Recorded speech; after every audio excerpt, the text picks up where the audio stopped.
Commander Reyna Novak had seen enough combat to know when something wasn't right. The alien standing before her in the dimly lit observation deck of Orbital Station Echo 7 looked defeated, desperate even, but there was something in those silver eyes that made her fingers twitch near her plasma pistol. "Please," the Etherian whispered, its translucent skin shifting through shades of blue and gray. "They will kill me if you don't help."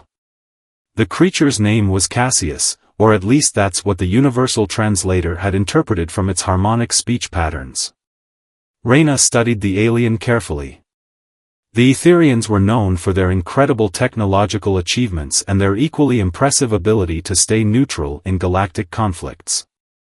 They weren't warriors, their entire species had evolved to process and manipulate energy fields, making them natural engineers and scientists. Which made this situation all the more puzzling. "You're telling me," Reyna said slowly, "that your own people are hunting you because you discovered something they wanted to keep hidden?" She kept her distance, watching as Cassius's skin rippled with what she had learned to recognize as anxiety. "Not just hidden," Cassius replied, moving closer to the observation window. The stars beyond cast strange shadows across its crystalline features. "Buried. What I found, it changes everything we thought we knew about the collapse." The collapse. Reyna felt her throat tighten. 50 years ago, 30 human colonies had gone dark simultaneously. Millions dead, with no explanation. The investigation had gone cold decades ago, but the wound it left in humanity's collective psyche had never truly healed. "I need access to your quantum archives," Cassius continued, its voice taking on an almost musical quality. "The data I carried was destroyed when they attacked my ship, but I managed to save the decryption key. Your archives might hold the missing pieces." Lieutenant Parker's voice crackled over Reyna's calm, "Commander, long-range sensors are picking up unusual energy signatures. 3 vessels just dropped out of fold space. Etherian signatures." Reyna saw Cassius's skin pale to an almost transparent state. "They found me," it whispered. The decision weighed heavily on Reyna's shoulders. Granting an alien access to the quantum archives violated at least 15 regulations. If Cassius was lying, it could compromise humanity's entire defense network. But if it was telling the truth about the collapse? "Commander," Parker's voice was more urgent now. "The vessels are charging weapons. They're not responding to hails." Reyna locked eyes with Cassius. "If you're playing me, I'll space you myself." The alien's skin flickered with what might have been relief, or triumph. "Parker, initiate emergency protocols. Get us to the archive level." The station's alarms began to wail as they moved through the corridors. Crew members rushed past them, heading to battle stations. Reyna felt the subtle vibration through the deck plates as the station's shields powered up. They reached the archive level just as the first impacts rocked the station. Cassius moved with unexpected grace to the central terminal, its fingers dancing across the holographic interface.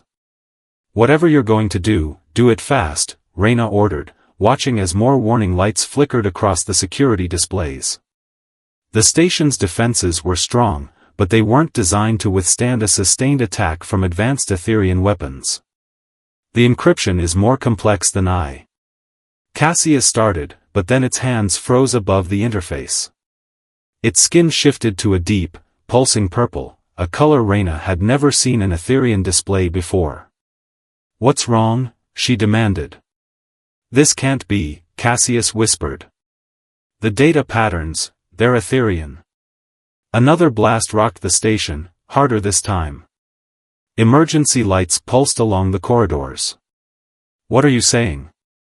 Cassius turned to face her, its skin now almost black with what she realized was horror.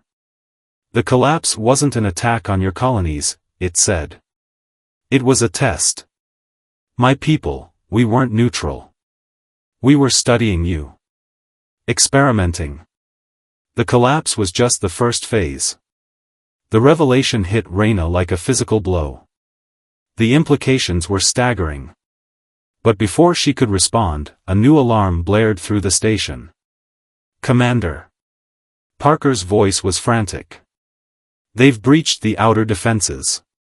Multiple boarding parties detected." Reyna drew her weapon, her mind racing through options. The creature before her represented both answers to humanity's greatest tragedy and evidence of an unimaginable betrayal. But the look in those alien eyes told her this was just the beginning of a much darker truth. "We need to move," she said, checking the charge on her pistol. "And you're going to tell me everything." The lights flickered as another impact shuddered through the station. In the distance, they could hear the sound of weapons fire. The hunt had begun, and Reyna had a feeling that trusting this alien might have just started a war humanity wasn't ready to fight. The maintenance tunnels of Echo 7 weren't designed for comfort, but they provided cover as Reyna and Cassius moved through the station's skeleton. The sound of combat echoed through the ventilation system, energy weapons, plasma bursts, and the distinctive harmonic resonance of Etherian technology. "Your people don't usually fight," Reyna said as they paused at an intersection. "They hire mercenaries for that."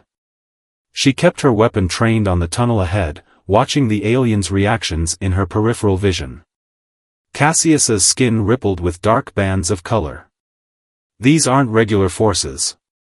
They're void hunters, specialists bred for tracking and elimination. The Council uses them to remove problems." Its voice carried an undertone that made the hair on Reyna's neck stand up.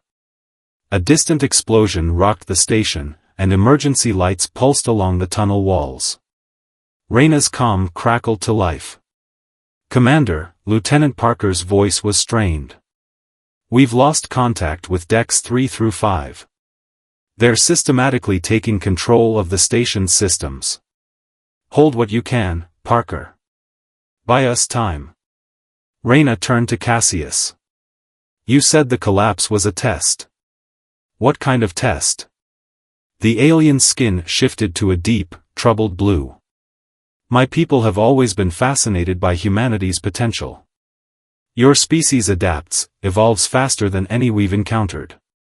The Council wanted to understand why." Cassius moved closer to the wall as footsteps echoed above them.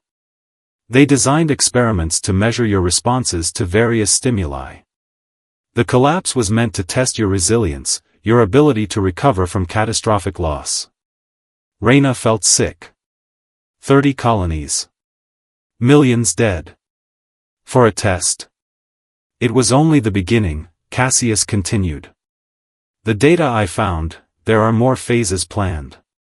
The Council believes that under the right pressures, humans could become something unprecedented. They're trying to engineer your evolution." Another explosion, closer this time. The tunnel lights flickered and died, leaving them in emergency lighting. Reyna's comm sparked with static. "Commander." Parker's voice was barely audible through the interference. "They're accessing the quantum core. Whatever they're looking for, they're tearing through our security protocols like they're not even there." Reyna watched as Cassius's skin paled.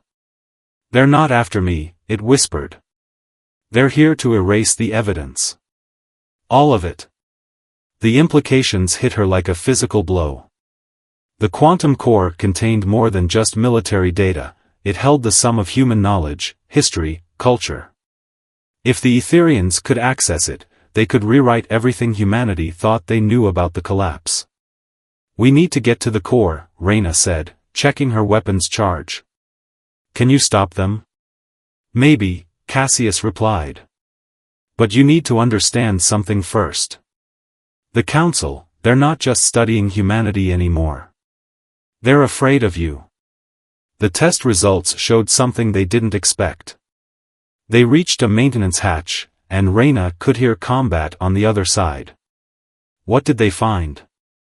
Under extreme pressure, human neural patterns begin to synchronize. You start to function as a collective consciousness, but without losing individual identity. It's theoretically impossible, but you do it. The Council believes if this trait fully develops, humanity could become more powerful than the Etherian collective itself. The hatch suddenly glowed red-hot. Someone was cutting through from the other side. Reyna raised her weapon as Cassius's skin rippled with patterns she hadn't seen before. "Time's up," she said. "We do this now or we lose everything." The hatch exploded inward, and through the smoke emerged figures that seemed to be made of living shadow. Void hunters. Their bodies absorbed light itself, making them appear as holes in reality. Cassius stepped forward, its skin erupting in patterns of pure energy. "Commander," it said, voice resonating with new harmonics, "whatever happens next, remember, they fear you for a reason." The Void Hunters raised their weapons, but Cassius was already moving. Its body transformed into pure light, creating a barrier between them and their attackers. The energy discharge lit up the tunnel like a newborn star. Reyna didn't hesitate. She fired through Cassius's light form, her plasma bolts enhanced by the alien's energy field. Two Void Hunters dissolved into shadow and smoke. But more were coming. "Run!" Cassius's voice seemed to come from everywhere at once. "Get to the core. I'll hold them." For a split second, Reyna hesitated. The alien had lied to her, manipulated her into helping it. But now it was risking everything to protect humanity's future. The irony wasn't lost on her. "Don't die," she said, backing away from the firefight. "You still have a lot of explaining to do." As she sprinted toward the quantum core, the sound of battle echoing behind her, Reyna couldn't shake the feeling that this was more than just a fight for survival. It was a turning point. Humanity had been someone else's experiment, but experiments had a way of exceeding their original parameters. The question was, were they ready for what came next? The quantum core chamber was a cathedral of light and data, streams of information flowing like liquid starlight through crystalline conduits. Reyna entered through a maintenance shaft, her boots landing silently on the observation deck. Below, she could see them, 5 Etherian technicians, their bodies pulsing with complex patterns as they interfaced directly with the station systems. "Parker, do you copy?" she whispered into her comm. Static answered. The Etherians must have set up interference fields. She was on her own. Movement caught her eye, more Void Hunters, positioning themselves around the chamber's perimeter. Their shadow forms rippled like oil on water, almost invisible against the dark corners of the room. Reyna counted 6 of them. Too many to take head-on. One of the technicians spoke, its voice a chorus of harmonics. "The purge is at 60%. Human historical records are being rewritten according to council parameters." Reyna felt her hands tighten on her weapon. They weren't just erasing evidence of the experiments, they were rewriting human history itself. Future generations would never know the truth about the collapse, about what was done to them. A new voice echoed through the chamber, familiar, but changed. "You can't hide what you've done forever." Cassius emerged from a corridor, its body still radiating energy from the earlier battle. The Void Hunters instantly trained their weapons on it. "Traitor," one of the technicians hissed, its skin flashing with patterns of rage. "You dare interfere with council directives?" "I dare to speak truth," Cassius replied. Its voice carried new harmonics, ones that made the quantum core's crystals resonate. "Tell them what you really found in the collapse experiments. Tell them why the council is so afraid." The lead technician's skin darkened. "The experiments proved what we always suspected. Humans are dangerous. Unpredictable. They don't just adapt, they transform. Every pressure we applied, every catastrophe we engineered, only made them stronger." The neural synchronization, Reyna whispered to herself, remembering Cassius's words. She began moving silently around the upper level, positioning herself for a better angle. "But that wasn't all," Cassius continued. "Tell them about Phase 3. About what you plan to do with the successful subjects." The chamber grew eerily quiet. Even the Void Hunters seemed to still. The lead technician's skin rippled with complex emotions. The synchronized subjects showed potential beyond our predictions, it finally admitted. Their ability to share consciousness while maintaining individual identity, it violated everything we thought we knew about cognitive physics. The council saw an opportunity. They weren't just studying us, Raina realized aloud, making every head turn toward her position. They were trying to replicate it. To steal whatever makes us capable of this synchronization. The lead technician's skin flared with brilliant patterns. Humanity is young, uncontrolled. We have spent millennia perfecting our collective consciousness. We are unity, we are order. We could not allow a lesser species to surpass us. And that's why you're here, Cassius said. Not just to hide the truth, but to prevent what's already beginning. The experiments had an unexpected side effect, didn't they? Tell them what's happening to the collective. The technician's patterns became chaotic, distressed. The human trait, it's spreading. Like a virus through our neural networks. More of our people are beginning to show signs of individuality within the collective. Discord. Chaos. If it continues. You'll become more like us, Raina finished. Is that really so terrible? It would be the end of everything we are. The technician's voice shattered several crystal displays. The council was right. Humanity must be contained. Controlled. Or failing that.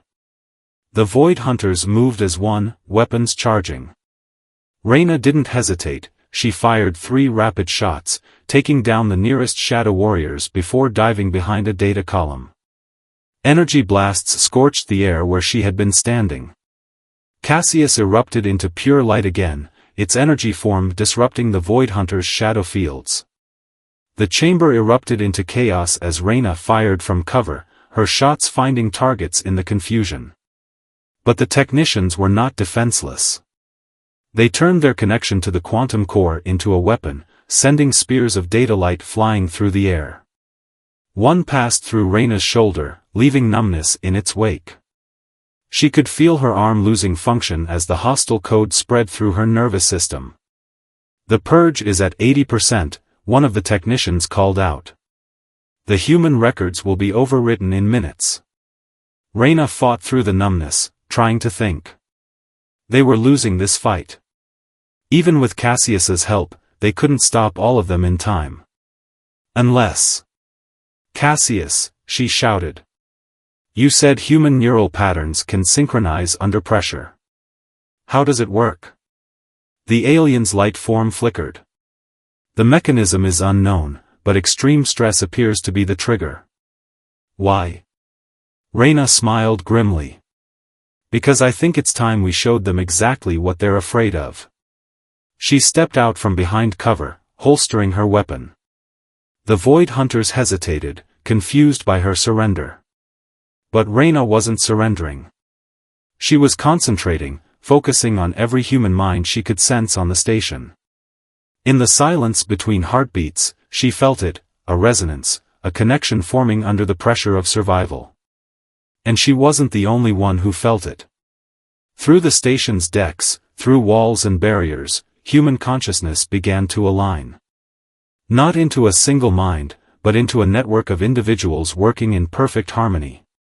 The quantum core's crystals began to sing. The quantum core's crystalline matrix hummed with new frequencies as human consciousness resonated through Echo 7 systems. Raina felt it like electricity in her blood, hundreds of minds connected yet distinct, each one adding to the whole without losing itself. Through the network of shared awareness, she could sense every crew member, every defender still fighting across the station. The Etherian technicians recoiled, their skin patterns becoming erratic. Impossible, the lead technician whispered. The synchronization should take years of conditioning. You can't just. You never understood us, Raina said, her voice carrying echoes of hundreds of others. Humanity doesn't evolve through conditioning. We evolve through necessity. Through the shared consciousness, she felt Lieutenant Parker and his security team moving through the station with perfect coordination. She felt the engineering crew working in harmony to restore critical systems. Every human on Echo 7 was now part of something greater, yet each remained uniquely themselves. The Void Hunters attacked, their shadow forms surging forward. But now Reyna could see the patterns in their movements, could anticipate their strikes before they happened. The networked human consciousness fed her information from multiple perspectives simultaneously. "The purge is at 90%, one of the technicians called out, its voice frantic. "We're losing containment." Cassius's light form pulsed with new intensity. "Commander, the quantum core, it's responding to the human neural network. Your combined consciousness is interfacing with the system directly." Reyna felt it. The streams of data flowing through the crystal matrices were no longer just information, they were extensions of human thought. Through sheer survival-driven evolution, they had achieved what the Etherians had spent millennia perfecting. "Stop them," the lead technician screamed. The remaining Void Hunters launched a coordinated assault, their weapons fire creating a web of deadly energy. But the synchronized humans moved like parts of a single organism, each action perfectly complementing the others. Through their shared awareness, Reyna coordinated the defense. Security teams arrived at precisely the right moments, their attacks synchronized with her own. Engineers redirected power flows to strengthen shields exactly where they were needed. Even the station's automated systems seemed to respond to their collective will. But the Etherians weren't finished. The technicians began a desperate countermeasure, their own collective consciousness reaching into the quantum core. Reality itself seemed to waver as two fundamentally different forms of shared awareness clashed within the station systems. "Their connection is too rigid," Cassius observed, its light form flickering between the combatants. "They can't adapt quickly enough to match your flexibility." Reyna felt the truth of it. The Etherian collective was powerful but constrained by its own perfection. Humanity's version was messier, more chaotic, but infinitely more adaptable. Through the neural network, she could sense a solution forming, not from any single mind, but from the creative interaction of many. The core can't handle both forms of consciousness, she realized. "If we push harder." The lead technician's skin flashed with alarm. "You'll destroy everything. The core will overload." "No," Reyna said, understanding flowing through the human network. "We'll force it to evolve. Just like you forced us to." Through their shared consciousness, every human on the station focused their will through the quantum core's crystals. The matrix began to pulse with new frequencies, harmonics that had never existed before. The Etherian technicians tried to resist, but their collective consciousness was too inflexible to adapt. The chamber filled with impossible light as the quantum core transformed. Data streams became something new, a bridge between human and Etherian consciousness. Through this connection, Reyna could finally see the full truth. The Etherian collective wasn't just afraid of humanity's potential. It was afraid of change itself. "Your people have been trapped," she told the lead technician, "frozen in perfect unity for so long you've forgotten how to grow. But we can show you another way." The technician's skin rippled with complex emotions. "The Council, they'll never accept this. They'll destroy this station before letting this spread to our collective." As if in response, new alerts blared through the chamber. The Etherian vessels outside were charging weapons, preparing to sterilize Echo 7 completely. But Reyna felt something else through the neural network, a change in the Void Hunters themselves. Their shadow forms were wavering, patterns of individual thought beginning to emerge within their collective programming. The human trait that had been spreading through the Etherian collective was affecting them too. "They're breaking free," Cassius observed, its light form pulsing with excitement. "The rigid control is failing." The lead technician stared at its warriors in horror as they stepped back from their attacks, individual thoughts and desires emerging from their programmed unity. The very weapons the Council had created to enforce their will were becoming something new. Through the transformed quantum core, Reyna could sense more changes rippling through the Etherian ships outside. The human trait wasn't just spreading, it was offering a third path between perfect unity and pure individuality. A way for consciousness to be both one and many simultaneously. But the Council's loyalists wouldn't go quietly. The Etherian vessel's weapons reached full charge, preparing to fire. They had seconds at most before everything they discovered would be reduced to atoms. Reyna felt the solution emerge from the human network, dangerous, impossible, but exactly what they needed. They would show the Etherians exactly what consciousness could become when it was free to truly evolve. Through the quantum core's transformed matrix, Reyna reached out to every human mind on Echo 7. Their collective consciousness had become something unprecedented, not a hive mind like the Etherians, but a symphony of individual thoughts working in perfect harmony. Now they would attempt something that had never been done before. Everyone together, she broadcast through the neural network. We're going to share our consciousness with their ships. The lead technician's skin flashed with patterns of disbelief. You can't. The distance alone makes it impossible, let alone the technological barriers. Watch us, Reyna said, feeling hundreds of human minds focus with her. Through their shared awareness, they reached into the quantum core's crystals, using them to amplify their consciousness. The station systems became an extension of their will, transforming energy into thought and thought into energy. Cassius's light form pulsed with excitement. The Quantum Entanglement Network. You're using our own communication systems to carry your consciousness. The chamber filled with impossible colors as human consciousness flowed through Etherian technology, reaching across space to touch the minds of those aboard the enemy vessels. Not to control or dominate, but to share, to show them another way of being. Through this connection, the Etherians experienced something many of them had never known, the freedom to be both individual and united, to maintain personal identity while sharing in something greater. It was chaos and harmony intertwined, evolution in its purest form. The weapons charging sequence aboard the ships faltered. Through the network, Reyna felt confusion ripple through the Etherian collective, followed by something else, wonder. How? The lead technician whispered, its skin shifting through colors Reyna had never seen before. How do you maintain coherence without rigid control? The chaos should tear your consciousness apart. Because we don't fight the chaos, Reyna explained, understanding flowing through the network. We embrace it. Change isn't our enemy, it's how we grow. The Void Hunters, now fully awakened to individual consciousness, moved to stand with Cassius. Their shadow forms had transformed, becoming something between darkness and light. Through the network, Reyna felt their newfound awareness, the joy and terror of being truly individual while still part of a greater whole. Suddenly, new voices joined the consciousness, Etherians from the ships, reaching back through the connection. Not to attack, but to learn. To experience this new way of being that challenged everything they had known. The Council was wrong, Cassius said, its light form harmonizing with the transformed Void Hunters. They thought consciousness had to be either perfectly unified or hopelessly fragmented.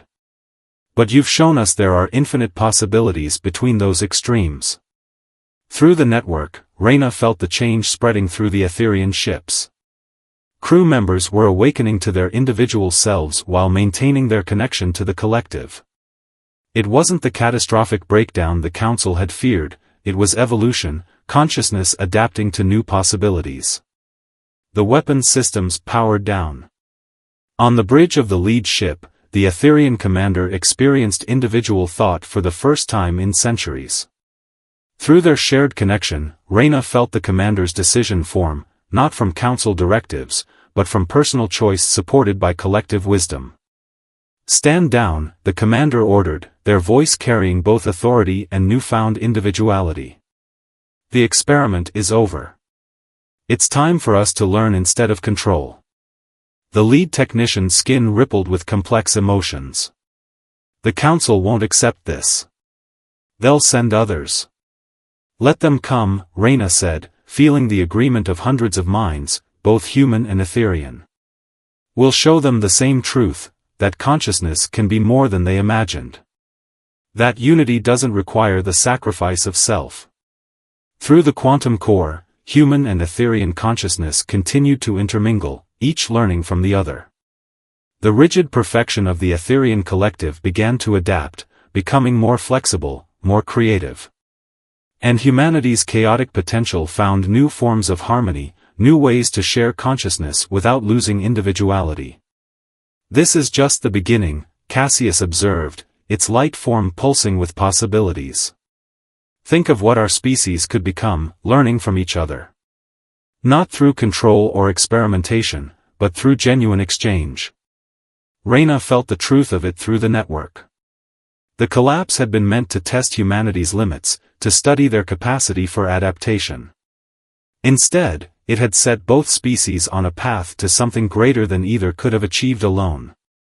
As the shared consciousness flowed between station and ships, Reyna sensed new patterns forming, neural structures that were neither purely human nor purely Etherian. The quantum core hummed with harmonics never before heard in this galaxy, the sound of consciousness evolving beyond its original constraints. The experiment was over, but a new journey was beginning. Together, they would explore what consciousness could truly become when it was free to grow, to change, to become more than the sum of its parts. Through the network, Reyna felt the first ripples of this new future spreading outward through space. The Council's fear of change had led them to commit terrible acts, but in doing so, they had inadvertently created something revolutionary, a bridge between species, between ways of being, between what was and what could be. The stars seemed brighter somehow, seen through this newly evolved consciousness. They held infinite possibilities, waiting to be explored by minds that were both individual and united, both chaos and harmony, both human and more than human. The evolution they had feared had become their salvation.